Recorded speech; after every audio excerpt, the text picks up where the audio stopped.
स्वागत है बैंक साथी यूट्यूब चैनल पर। आज हम इस वीडियो में कवर करने वाले हैं वीकली करंट अफेयर्स कवर करने वाले हैं सेकेंड वीक ऑफ जनवरी का। और इस वाले वीडियो में जो हम कवर करेंगे वो बैंकिंग अवेयरनेस कवर करने वाले हैं। तो पहले आरबीआई न्यूज़ पढ़ते हैं। तो ये आरबीआई के टोटल 3 न्यूज़ है, इसको कवर करते हैं एक एक करके।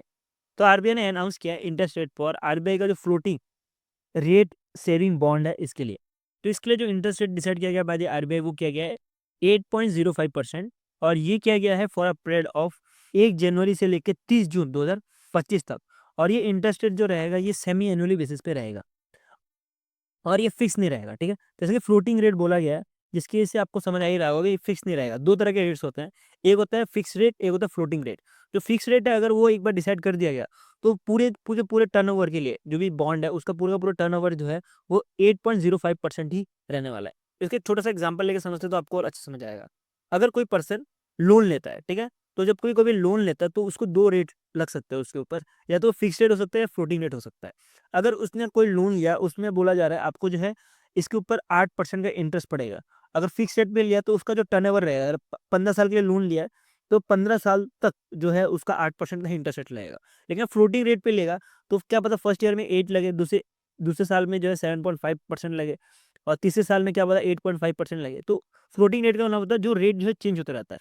तो ये जो सेविंग बॉन्ड है इसका भी रेट जो है चेंज होता रहता है, और इसका रेट जो है चेंज होता है सेमी एनुअली, हर 6 महीने में चेंज होता है।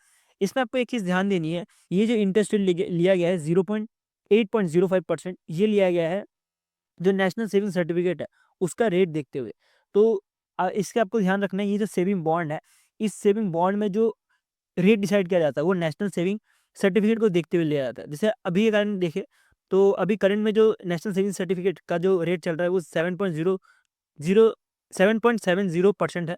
तो उसके साथ जो है एडिशनल 0.35% लेते हुए जो है ये इंटरेस्ट रेट डिसाइड किया गया है। तो इसमें आपको एक पॉइंट ध्यान देना है कि जो सेविंग सर्टिफिकेट है, जो सेविंग बॉन्ड है, इसको जो है अ, इसको जब भी इंटरेस्ट रेट जो है डिसाइड किया जाता है वो किया जाता है जो नेशनल सेविंग सर्टिफिकेट है इसको देखते हुए।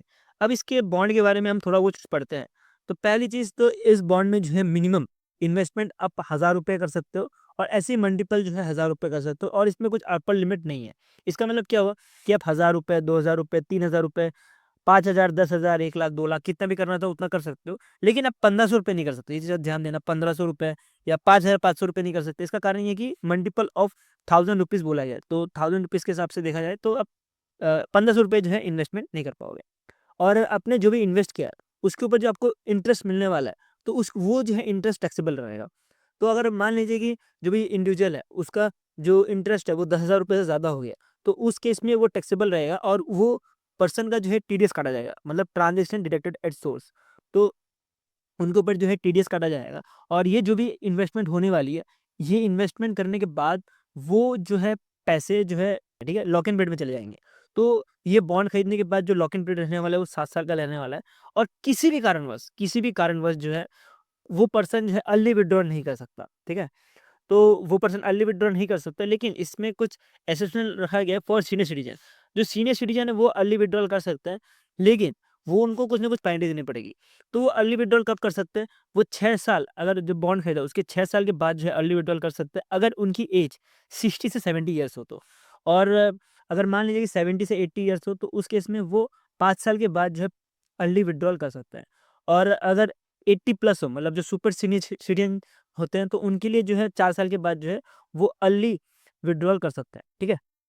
लेकिन अगर बिलो 60 हो तो किसी भी कारणवश जो है अर्ली विथड्रॉ नहीं कर सकते, ऐसा कुछ कहना है आरबीआई का। अब एक और पॉइंट आपको इसमें ध्यान देना है कि इस बॉन्ड को जो है एज़ अ कोलेटरल यूज़ नहीं कर सकते बैंक में, ठीक है? ऐसा नहीं है इस बॉन्ड को जमा कर दिया और बैंक में जाके लोन माँगने के लिए चले गए, तो वो पॉसिबल नहीं है। तो ये कहना है आरबीआई का। तो इसके साथ ही हम नेक्स्ट न्यूज़ में बढ़ते हैं। तो ये पहला न्यूज़ हमारा खत्म हो गया। तो इसके साथ जो नेक्स्ट न्यूज़ आ रहा है वो आ रहा है कि आरबीआई ने अ, आरबीआई ने बोला है कि जो भी लेंडर है उनको अपडेट करने के लिए क्रेडिट ब्यूरो रिकॉर्ड पर हर 15 दिन में।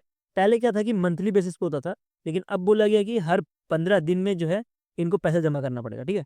तो ये कब से स्टार्ट होगा? 1 जनवरी 2025 से ही ये जो है रूल और रेगुलेशन चालू हो गया हुआ है। तो अब क्या करना पड़ेगा? कोई पर्सन अगर लोन लेता है तो उस केस में उसका लोन का जो भी रिकॉर्ड है वो क्रेडिट ब्यूरो रिकॉर्ड के पास देना पड़ेगा। जिसकी वजह से हर 15 दिन में देना पड़ेगा, जिसकी वजह से जो भी पर्सन है उसका क्रेडिट स्कोर जो है बराबर टाइम पे चेंज हो पाए, ठीक है? तो 15 दिन में ही जो है उसका क्रेडिट स्कोर जो है चेंज होते रहेगा। तो इसका इम्पैक्ट और इम्पैक्ट क्या पड़ने वाला है बोरोवर और लेंडर के ऊपर वो समझते हैं। तो बोरोवर क्या करता था कि जो एक नया लोन लेता था, जो पुराना लोन है उसको चुकाने के लिए जो भी बोरोवर था वो नया लोन ले लेता था, जिसकी वजह से वो जो है एक अनसस्टेनेबल डेब्ट साइकिल में फँस जाता था।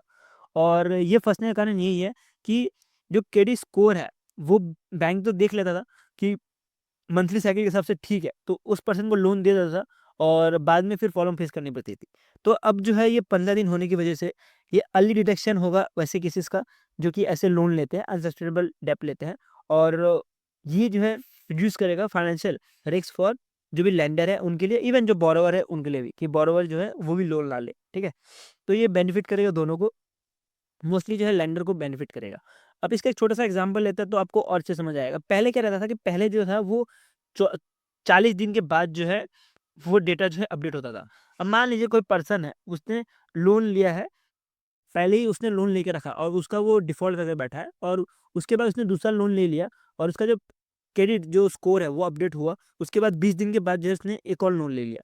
तो जो 20 दिन के बाद उसने एक और लोन ले लिया, तो उस केस में जो उसका स्कोर है वो अपडेट नहीं होगा, तो बैंक जो है उसको लोन दे देगा। तो इसी के लिए, बचने के लिए कि ऐसा कुछ ना हो, इसी के लिए जो है आरबीआई ने ये रूल लाया कि हर 15 दिन में ही जो है स्कोर अपडेट करना पड़ेगा, जो सीआईसी है उनको। अब सीआईसी की बात ही की है, तो सीआईसी के ऊपर ही एक जो है मास्टर डायरेक्शन भी लाया गया है, तो उसको भी कवर करता है। तो सीआईसी के ऊपर जो है मास्टर डायरेक्शन लाया गया, जैसे कि इस मास्टर डायरेक्शन का नाम क्या है? Master direction RBI credit information reporting direction 2025, जिसके अंतर्गत बोला गया है जो भी क्रेडिट कस्टमर क्रेडिट इन्फॉर्मेशन है बैंक और फाइनेंशियल इंस्टीट्यूट्स, तो वो जो है रिपोर्ट करना पड़ेगा, ठीक है? और ये करना पड़ेगा under the section 11 of credit information company act 2005 के हिसाब से, ठीक है? तो भी सीआईसी होता है। तो क्रेडिट इन्फॉर्मेशन कंपनीज़ हमारे इंडिया में कितने हैं? बहुत सारे हैं। लेकिन उसमें से जो है आपको 4 नाम याद रखने हैं जो कि आरबीआई के अप्रूव्ड है। तो मैं इसमें से आपको 2 नाम बता रहा हूँ, लेकिन 2 नाम आप कमेंट सेक्शन में बताना, आप भी थोड़ा कुछ रिसर्च करो। तो उसमें 2 नाम आपको, पहला नाम मिलेगा सिबिल, सिबिल के बारे में आपने सुना होगा। दूसरा है इक्विफैक्स। तो ये 2 जो है आरबीआई के अप्रूवल है, और 2 और कंपनीज़ हैं जो कि आरबीआई के अप्रूवल्स हैं, जो कि सीआईसी के तौर पे काम करते हैं। तो आप वो कमेंट सेक्शन में बताना। तो इनका काम रहता है कि जो भी पर्सन, अगर कोई भी पर्सन लोन लेता है, तो उसको कुछ तो कुछ स्कोर दिया जाता है, 300 से 900 तक, ठीक है? 300 से 900 तक उसको स्कोर दिया जाता है, और अगर उसका 750 से प्लस स्कोर रहता है, तो उस केस में उसको अच्छा माना जाता है क्रेडिट स्कोर, और उस केस में उसको लोन मिल जाता है, ठीक है? आपको क्रेडिट कार्ड देना हो या तो लोन देना हो, तो उस केस में बैंक जो है आपका क्रेडिट स्कोर जो है चेक करता है, ठीक है? तो इसमें कुछ रूल्स और रेगुलेशंस लाए गए हैं कि पहले क्या होता था कि जब भी कभी बैंक क्रेडिट स्कोर्स चेक करता था, वो सिविल का स्कोर चेक कर रहा हो या इक्विफैक्स का स्कोर चेक कर रहा हो, तो उस केस में बैंक जो है वो नोटिफाई नहीं करता था। तो बोला गया है कि अब जो है बैंक को एसएमएस और ईमेल के थ्रू जो है नोटिफाई करना पड़ेगा, जब भी कभी क्रेडिट इन्फॉर्मेशन रिपोर्ट को लिया जाए, ठीक है?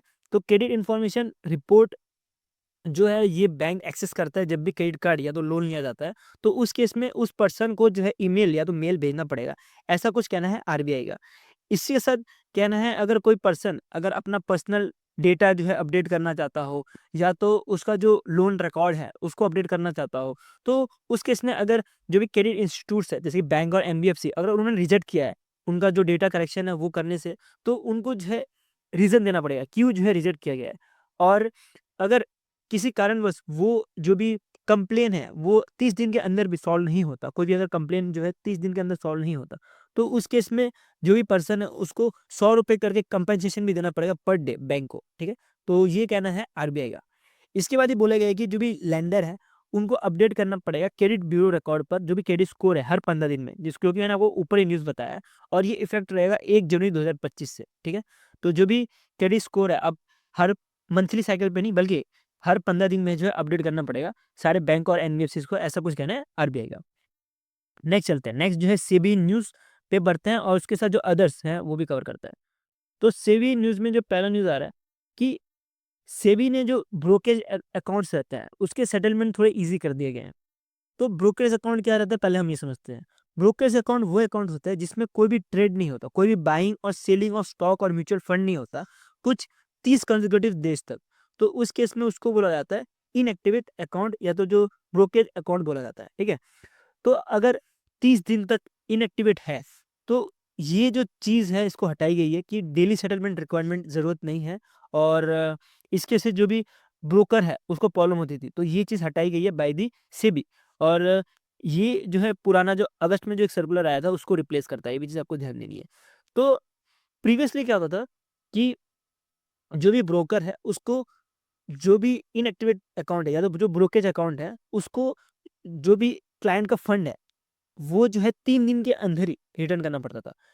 तो इसका एक छोटा-सा एग्ज़ाम्पल समझते हैं। अब मान लीजिए कोई क्लाइंट है, जो कि 1 जनवरी से जो है कोई भी बाइंग और सेलिंग नहीं कर रहा और उसके बाद जो है उसको 4 जनवरी तक जो है उसका जो भी फंड है, जो भी ब्रोकर है उसको वापस से उसके अकाउंट में लौटा देना पड़ेगा। और ऐसे कुछ अगर 2 जनवरी में भी सेम कर रहा हो कोई पर्सन, अगर कोई पर्सन का इनएक्टिवेट हो, तो उसको भी जो है 5 जनवरी तक जो है वापस से उसका फंड जो है वापस रिटर्न करना पड़ेगा। ऐसा कुछ पहले रूल था आरबीआई सेबी का। लेकिन अब जो है सेबी ने रूल चेंज कर दिया है। अब जो भी ब्रोकर है उनको डेली बेसिस पे जो है सेटल करने की ज़रूरत नहीं है पैसा, ठीक है? तो अब किसी पर्सन को अगर ब्रोकर नहीं समझ आ रहा है, किसी एस्पिरेंट को, तो वही मैं समझा देता हूँ थोड़ा-सा। अब जब भी कभी ट्रेड होता है, ठीक है? कोई भी पर्सन के बीच में ट्रेड हो रहा हो, तो उस केस में जो है बाइंग और सेलिंग करने के बीच में जो है एक ब्रोकर आता है। वो ब्रोकर फर्म भी हो सकता है, ब्रोकर इंडिविजुअल भी हो सकता है। तो जो बाइंग और सेलिंग जो भी कर रहा है, अगर कोई भी ट्रेडर बाइंग और सेलिंग 3 दिन तक नहीं करे, तो उस केस में जो भी उसका पैसा है, वो वापस से बैंक अकाउंट में पहुँच जाता है। तो वो हर दिन चेक करते रहना पड़ता है ब्रोकर को कि किसका जो है इनएक्टिवेट है 3 दिन तक। तो ये बहुत बड़ा प्रॉब्लम था ब्रोकर्स के लिए। तो इसी को सॉल्व करने के लिए सेबी ने नया रूल लाया जिसके अंदर बोला गया कि अब हर दिन चेक करने की ज़रूरत नहीं है, लेकिन सेबी एक डेट बता देगा कि मंथली साइकिल के हिसाब से बता दिया कि 15 जनवरी को जो है आपको चेक करना है। तो वो 15 जनवरी को चेक करेगा, उसके बेसिस पे ही जो भी पैसा है, अगर किसी भी पर्सन का जो है ब्रोकरेज अकाउंट है, तो उसका पैसा जो है उसके अकाउंट में वापस भेज दिया जाएगा। तो ये नया रूल लाया गया भाई सेबी, ये इंपॉर्टेंट है, इसको ध्यान देना है और इसको याद रखना है, ठीक है? एग्ज़ाम के लिए बहुत ज़्यादा इंपॉर्टेंट है। नेक्स्ट चलते हैं, नेक्स्ट आ रहा है ईपीएफओ। जो कि पेंशन-वेंशन देता है, तो उसके ऊपर न्यूज़ है। ईपीएफओ फुल फॉर्म देखें तो एम्प्लॉयमेंट प्रोविडेंट फंड ऑर्गेनाइजेशन ने नेशनल वाइड इम्प्लीमेंट कर दिया है centralised pension system, payment system को, ठीक है? तो इसकी वजह से जो भी पेंशनर है वो जो भी पेंशन है उनका जल्दी से जल्दी मिल पाए, उसी के लिए जो है ये सिस्टम लॉन्च किया गया था और इसको पायलट बेसिस पे ही अक्टूबर 2024 में हरियाणा और जम्मू एंड कश्मीर में चलाया जा रहा था। हरियाणा में कर्नल में और जम्मू एंड कश्मीर में जम्मू एंड श्रीनगर में इसको चलाया जा रहा था, जिसके अंतर्गत 11 करोड़ रुपए जो है टोटल 49,000 पेंशनर को दिया गया था। फिर इसको जो है नवंबर में इसको और बढ़ाया गया और दिसंबर में और बढ़ाया गया और अब जाके इसको नेशनल वाइड चलाया जा रहा है। तो जो सीपीपीएस है, इसका मतलब सेंट्रलाइज्ड पेंशन सिस्टम, इससे पहले क्या होता था कि जो है ब्रांच, बैंक का जो ब्रांच है वो सँभालता था पेंशन। जो भी पेंशनर है वो बैंक के ब्रांच में जाता था और वो ब्रांच जो है डिस्ट्रीब्यूट करता था पेंशन, ठीक है? तो इसमें क्या होता था, कभी-कभी एरर आ जाता था और कभी-कभी जो है टाइम लग जाता था। तो उस टाइम जैसे ना लगे और पेंशनर जो भी उसको टाइम पे पेंशन मिले, तो उसकी वजह से ये सेंट्रलाइज्ड पेंशन सिस्टम लॉन्च किया है, जो कि मोस्टली जो है एसबीआई इसको हैंडल करता है। एसबीआई, आरबीआई जो है इसको हैंडल करता है। जो भी फंड है वो एसबीआई के थ्रू जो है रिलीज़ की जाती है, ठीक है? तो इसके अंतर्गत बोला जा रहा है कुछ 78 लाख जो पेंशनर है उसको हेल्प किया है कि वो जो है बैंक ब्रांच ना जाना पड़े और जो भी फिज़िकल वेरिफ़िकेशंस होती है, जैसे कि जो भी पेंशनर है, उनको लाइफ सर्टिफ़िकेट देना पड़ता है। तो लाइफ सर्टिफ़िकेट के अंतर्गत क्या लिखा रहता है कि वो जो है वो मतलब लाइफ है, मतलब ज़िंदा है और उनके बेसिस पे उनको जो है पैसे मिलते रहे। तो हर साल जो है इनको अपडेट करना पड़ता है। तो उसके लिए उनको पहले बैंक जाना पड़ता था, बट अब जो है डिजिटली फॉर्म मोबाइल ऐप से ही हो जाता है, ठीक है? जीवन प्रमाण ऐप है उसके थ्रू ये चीज़ हो जाती है और अब जो है बैंक जाने की ज़रूरत नहीं है। ऊपर से जो बैंक को जो भी बैंक का जो चार्जेस-वार्जेस भी लगते थे, वो भी नहीं लगेंगे और मान लीजिए किसी कारणवश वो पर्सन एक जगह से दूसरी जगह रिलोकेट हो गया, तो उस केस में उसका अकाउंट तो ब्रांच में रहेगा, तो उसको जो है ब्रांच में एप्लीकेशन लिखना पड़ता था, फिर दूसरे ब्रांच में जो है उसको ट्रांसफ़र करना पड़ता था, जो भी इसका पेंशन अकाउंट है उसको। तो वो चीज़ भी नहीं होगा अब ये इम्प्लीमेंट होने के बाद। तो ये बहुत अच्छा स्टेप है बाय दी ईपीएफओ। तो ये भी इम्पोर्टेंट न्यूज़ है, इसको भी ध्यान देना है। नेक्स्ट चलते हैं, नेक्स्ट जो है न्यूज़ आ रही है एनएबीएफआईडी, इसका नाम हो गया national bank for financial infrastructure and development के लिए।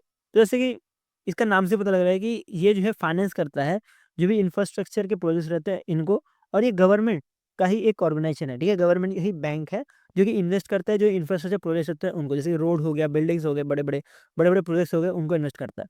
तो इसके अंतर्गत बोला गया है कि ये इन्वेस्ट कर रहा है कुछ 745 करोड़ रुपीस, और ये किया जा रहा है 15 साल का एए बॉन्ड के ऊपर। एए बॉन्ड वो बॉन्ड होता है जो कि रिस्क लो रिटर्न बॉन्ड होता है, तो ठीक है। तो इसमें लो रिस्क बॉन्ड होता है जिसको सर्टिफाई किया जाता है जो सीआईसी होता है उनके द्वारा ही, ठीक है। तो ये जो एए बॉन्ड है ये 15 साल लंबा बॉन्ड है, और इस बॉन्ड को जो है इशू किया था एनडीआर इन्वेस्ट ने, ठीक है। तो इन्होंने इश्यू किया था, और इस बॉन्ड में जो है इन्वेस्ट किया गया है national bank for financing infrastructure and development ने, ठीक है। तो ये चीज़ ध्यान देनी है। तो इसके अंतर्गत industrial park, warehouse development, ये सब किया जाएगा NABFID के द्वारा, ठीक है। तो इसे आपको बहुत अच्छे से ध्यान देनी, जो भी मैं आपको पॉइंट बता रहा हूँ आपके लिए एग्जाम के लिए इतना ही पढ़ना है, सारा डीप में बताने की जरूरत नहीं है। और ये सब पढ़ने के बाद आप जो मेरा पीडीएफ आता है वहाँ से भी एमसीक्यूज लगा सकते हो। इवन जो दूसरे जो बड़े बड़े ऑर्गेनाइजेशन हैं, जो बड़े बड़े कंपनीज हैं, अड्डा वड्डा या तो जो ऑफिस क्लाउड है, ये जो एमसीक्यूज देते हैं तो आप वहाँ से फॉलो कर सकते हो। और कंटेंट लेकिन आपको इतने पढ़ना है, ज़्यादा पढ़ने की जरूरत भी नहीं है, ठीक है। नेक्स्ट चीज़ पढ़ता है। तो अब आता है हमारा टेबलर वाला कंटेंट। अब माइंड मैपिंग वाला कंटेंट खत्म हो गया, अब आता है हमारा टेबलर वाला कंटेंट। तो ये कुछ अप्रूवल्स हैं बाय दी बैंक, वो कवर करते हैं। तो ये 2 अप्रूवल्स हैं आरबीआई की तरफ से, जिसमें आरबीआई ने finally merger of national cooperative bank और कॉस्मोस कोऑपरेटिव बैंक के साथ अप्रूव कर दिया है। जिसके बाद अब जो है नेशनल कोऑपरेटिव बैंक के जो भी एम्प्लॉयज़ है या जो भी ब्रांच है वो सौंप दिया गया है कॉस्मोस कोऑपरेटिव बैंक को, ठीक है। अब कॉस्मोस कोऑपरेटिव बैंक की तरह जो है काम करेंगे नेशनल कोऑपरेटिव बैंक भी, ठीक है। और अगर कॉस्मोस कोऑपरेटिव बैंक की बात करें तो इन्होंने अभी रिसेंटली जो मुंबई के 2 बैंक है, एक है देशमुख सरकारी बैंक और मराठा सरकारी बैंक, इनके साथ जो है कोलैब भी किया था। तो ये भी चीज़ आपको ध्यान देनी है, ये पॉइंट इंपॉर्टेंट है। तो अब जो है बहुत बड़ा होते जा रहा है कॉस्मोस कोऑपरेटिव बैंक भी। नेक्स्ट जो है अप्रूवल किया गया है कि जो एचडीएफसी है वो एक्वायर कर सकता है 9.5% का स्टैक, कहाँ पे, AU small finance bank, Kotak Mahindra bank और जो कैपिटल स्मॉल फाइनेंस बैंक है यहाँ पे, ठीक है। तो यहाँ पे जो है एचडीएफसी को अलाउ कर दिया गया है 9.5% का स्टैक ले सकता है। तो ये अप्रूवल किया गया है जो एचडीएफसी के जो भी ग्रुप है, जैसे एचडीएफसी का म्यूचुअल फंड, एचडीएफसी का लाइफ इंश्योरेंस, एचडीएफसी का आर्गो जनरल इंश्योरेंस, एचडीएफसी का सिक्योरिटी, एचडीएफसी का पेंशन मैनेजमेंट, तो ये सब ने जो है इसको अप्रूव किया गया है। और ये अप्रूवल जो है 1 साल के लिए किया गया है, और इसको जो है 2026 तक एक्सटेंड किया गया है। उसके बाद जो है देखेंगी आरबीआई कि और बढ़ाना है कि कम करना है, वो बाद में देखेगी। बट अभी के लिए जो है एचडीएफसी को बोला कि 9.5% का स्टैक लेने के लिए a small finance bank, Kotak Mahindra bank और कैपिटल स्मॉल फाइनेंस बैंक को। नेक्स्ट जो है इंपॉर्टेंट न्यूज़ है जो कि आ रहा है आरबीआई की तरफ से ही, कि आरबीआई ने जो है जो ये ट्रेड रिसीवेबल डिस्काउंटिंग सिस्टम है, इसके लिए अप्रूव किया है क्रेडेक्स को, ठीक है। तो क्रेडेक्स जो है 5th ऐसी कंपनी बन चुकी है, या तो 5th ऐसी प्लेटफॉर्म बन चुकी है जिसको लाइसेंस मिला है TREDS प्लेटफॉर्म का, ठीक है। तो इससे पहले अगर देखें तो receivable exchange of India, M1 exchange, invoice mart, collaborative cash flow optimisation, ये सबको भी लाइसेंस मिल चुका है, और अब जो है क्रेडेक्स को लाइसेंस मिला है। तो ये चीज़ आपको ध्यान देनी है, और इसके बारे में मैंने आपको ऑलरेडी एक्सप्लेन किया हुआ एक सेपरेट वीडियो में, आप उसको भी फॉलो कर सकते हो। एक 5 मिनट का वीडियो है जिसमें आपको बताया कि ये प्लेटफॉर्म काम कैसे करता है। तो इस प्लेटफॉर्म के बारे में पढ़े तो ये प्लेटफॉर्म 2008 में लॉन्च किया गया था। तो ये प्लेटफॉर्म ऑपरेट करता है as per the payment and settlement system act 2007 के हिसाब से, और इसका पर्पज़ ये रहता है जो भी एमएसएमई है उसको हेल्प करना कि उनका जो भी पैसा है वो ऑन टाइम मिल पाए, ठीक है। तो इसमें बैंक, गवर्नमेंट डिपार्टमेंट बहुत सारे जो है मिलकर जो है फाइनेंस करते हैं। तो इसके एलिजिबल कैटेगरी की बात करें तो अगर किसी भी कंपनी को TREDS प्लेटफॉर्म बनना है तो उसके लिए मिनिमम कैपिटल 25 करोड़ रुपए होना चाहिए। उसके साथ जो बिजनेस होनी चाहिए वो 250 करोड़ प्लस की बिज़नेस होनी चाहिए, टर्नओवर होनी चाहिए, इसे ध्यान देनी है। और सेलर जो है 1 साल से ज़्यादा जो ऑपरेट करना चाहिए, ठीक है? तो ये 3 पॉइंट है, इसको भी आपको ध्यान देना है।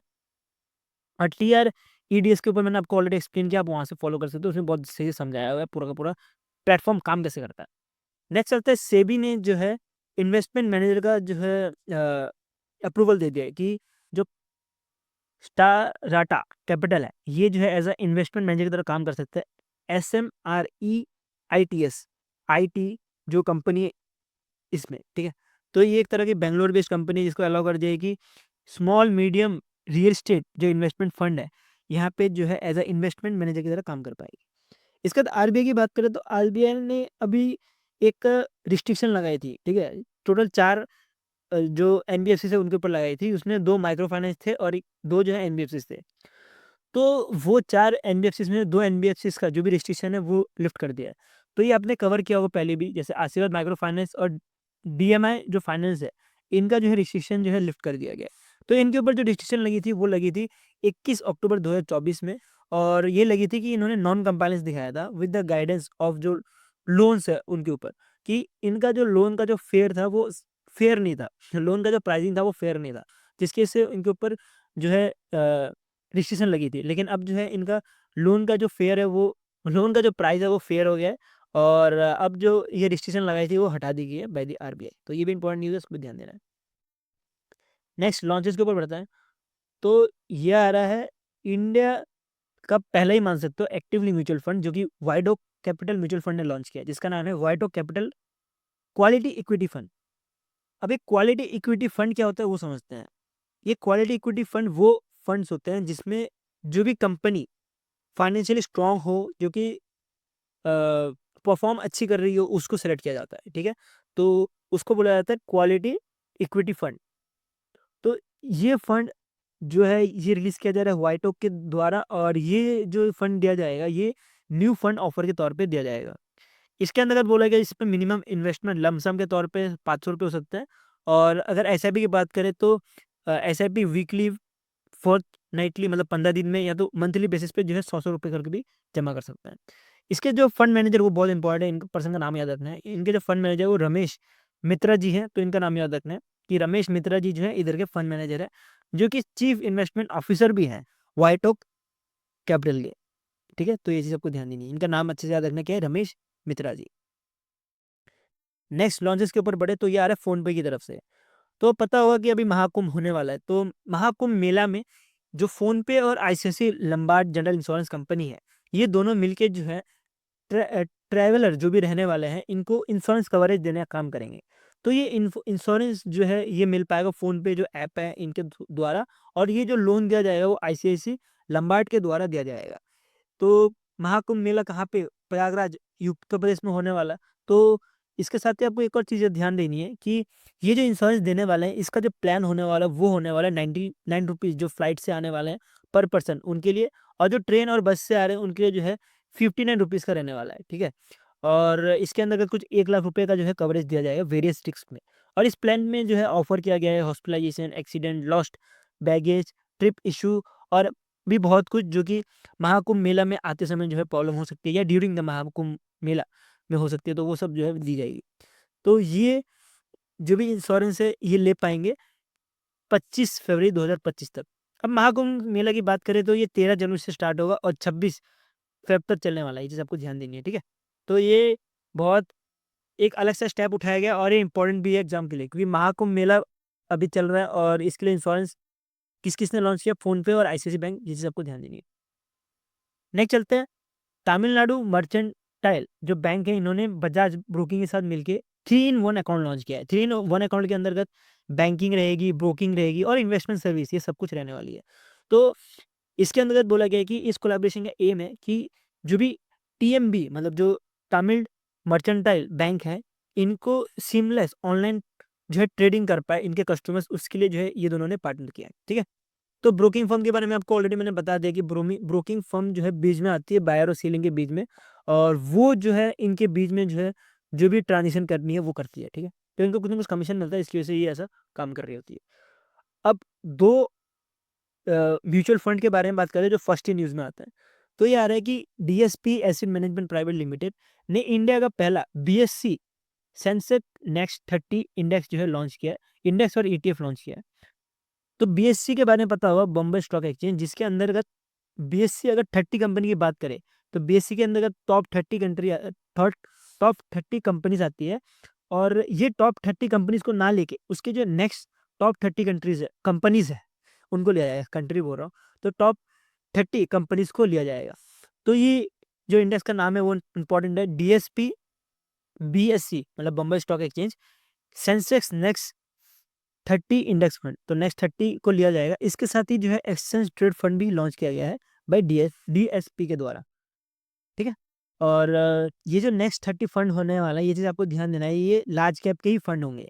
और इसमें आपको ऑलरेडी बताया कि ये सेंसेक्स के बाहर होंगे, और सेंसेक्स के बाहर होने की वजह से इसमें जो है हायर रिटर्न पॉसिबल है, लेकिन इसके अंतर्गत ही हायर रिस्क भी पॉसिबल है। इसमें रिस्क भी बहुत ज़्यादा होगा, लेकिन रिस्क है तो इश्क है, तो वही वाली चीज़ है कि ज़्यादा रिस्क है, उसकी वजह से ही ज़्यादा रिटर्न भी पॉसिबल है। और ये याद रखना, इंडिया का पहला है तो इसलिए एग्जाम्पल इंपॉर्टेंट हो जाता है। तो ये तो हमने बीएससी की बात कर ली। अब बीएससी की बात कर ही ली है तो एनएससी की बात कैसे छोड़ दें। तो ये जो है निफ्टी 50 की तरफ से ये आ रहा है, ठीक है। तो जो ग्रो म्यूचुअल फंड है, इसके बारे में आपने जरूर सुना होगा, ग्रो का बहुत सारे एड्स भी आते हैं। जो ग्रो म्यूचुअल फंड है, इन्होंने इंडिया का पहला निफ्टी इंडियन रेलवे जो पीएसयू इंडेक्स फंड है वो लॉन्च किया है, जो कि इंडियन रेलवे का जो भी इंडियन रेलवे का जो कंपनीज है, जैसे कि आरएचडीसी है, फिर इंडियन फाइनेंसिंग कंपनी है, उसके बाद इंडियन रेलवे का खुद, तो ये सब मिला के जो है एक इंडेक्स बनता है, जिसको इंडियन रेलवे निफ्टी इंडेक्स बोला जाता है। तो ये इंडेक्स जो है इसको ट्रैक करने की कोशिश, इसको जो है ट्रैक करेगा, ठीक है, कोशिश नहीं, इसको ट्रैक करेगा। और इसके साथ ही जो है ईटीएफ भी लॉन्च किया गया है, एक्सचेंज ट्रेड फंड, ठीक है। तो ये भी लॉन्च किया गया और ये इंडिया का पहला है, जिसके से ये भी इंपॉर्टेंट बन जाता है। तो ये भी जो है न्यू फंड ऑफर के तौर पे ही दिया जाएगा। और एग्जाम के लिए डेट से तो इंपॉर्टेंट है नहीं, डेट्स आप स्किप कर सकते हो, कोई इशू नहीं, ठीक है। तो ऐसे ही बोला जाता है कि जो ये इंडियन रेलवे का जो पीएसयू इंडेक्स फंड है, ये जो है सरप्लस कर जाता है जो निफ्टी 500 इंडेक्स फंड है उसको, ठीक है। तो निफ्टी के बारे में पता होगी, निफ्टी में टॉप 50 कंपनीज होती है जिसको लिस्ट किया जाता है, जो कि लार्ज कैप के अंतर्गत आते हैं। उसके बाद लार्ज कैप के अंतर्गत कौन कौन से आते हैं, 0 to 100 जो है लार्ज कैप के अंतर्गत आते हैं। उसके बाद 101 से लेके 250 तक जो है मीडियम कैप के अंदर आता है। और जो स्मॉल कैप के अंतर्गत आते हैं 250 251 से लेके 500 तक, जो स्मॉल कैप के बाद आता है। तो ये सारे को मिला के अगर देखें तो उसका जो है परफॉर्मेंस और जो इंडियन रेलवे का जो निफ्टी पीएसयू का जो परफॉर्मेंस है वो ज़्यादा है, ठीक है। तो ये एक छोटा सा नोट था, एग्जाम का रिलेवेंस है नहीं, लेकिन तभी आपको पता होना चाहिए ये इंडेक्स कितना पावरफुल है। नेक्स्ट जो है लोन की तरफ चलते हैं। नेक्स्ट जो है लोन आ रहा है वर्ल्ड बैंक की तरफ से, कि वर्ल्ड बैंक जो है कुछ 35 मिलियन का लोन देने जा रहा है मेघालय को, कि मेघालय की जो एजुकेशन है वो अच्छी हो पाए। तो ये मेघालय के जो Meghalaya multi sectoral project for adolescence wellbeing है, उसको दिया जाएगा, जिसके अंतर्गत बोला जा रहा है कि जो भी मेघालय के ड्रॉप आउट्स हैं उनको कम किया जाएगा, ठीक है। कुछ 5 लाख ड्रॉप आउट जो भी एडोलसेंस है उनको, जो भी उनका एजुकेशन है वो बढ़ाया जाएगा और उनके ड्रॉप आउट्स कम किए जाएंगे, ठीक है, स्कूल में जो है ड्रॉप आउट्स ना हो पाए। तो ऐसे कुछ अभी झारखंड, तुनिसिया और बांग्लादेश में ही ऐसा कुछ प्रोग्राम चलाया गया था बाय वर्ल्ड बैंक, और अब जो है मेघालय में चलाया जा रहा है। तो इसके अंतर्गत बोला जा रहा है ये लोन जो है टोटल 15 साल लंबा होने वाला है, और 5 साल का ग्रेस पीरियड भी रखा गया, मतलब और 5 साल के लिए ले सकता है, टोटल 20 साल का ये हो सकता है लोन, ऐसा कुछ कहना है वर्ल्ड बैंक का। नेक्स्ट अगर लोन की बात करें तो ये आ रहा है Indian renewable energy development agency limited के द्वारा, जो कि 21.828 बिलियन रुपये का जो है लोन दे रहा है उत्तर प्रदेश को, कि उत्तर प्रदेश जो है स्मार्ट मीटर लगा पाए पूरे के पूरे उत्तर प्रदेश में, ठीक है। तो पूरे के पूरे उत्तर प्रदेश में तो नहीं, कुछ सिटीज़ है जैसे कि वाराणसी, फिर प्रयागराज, मिर्ज़ापुर, आगरा और अलीगढ़, यहाँ पे जो है ये प्रोजेक्ट लगा पाए, जो स्मार्ट मीटर है इसको लगा पाए, इसी वजह से ये पैसे दिए जा रहे हैं। और ये पैसे दिए जाएंगे जीएमआर स्मार्ट इलेक्ट्रिसिटी डिस्ट्रीब्यूशन को, ठीक है।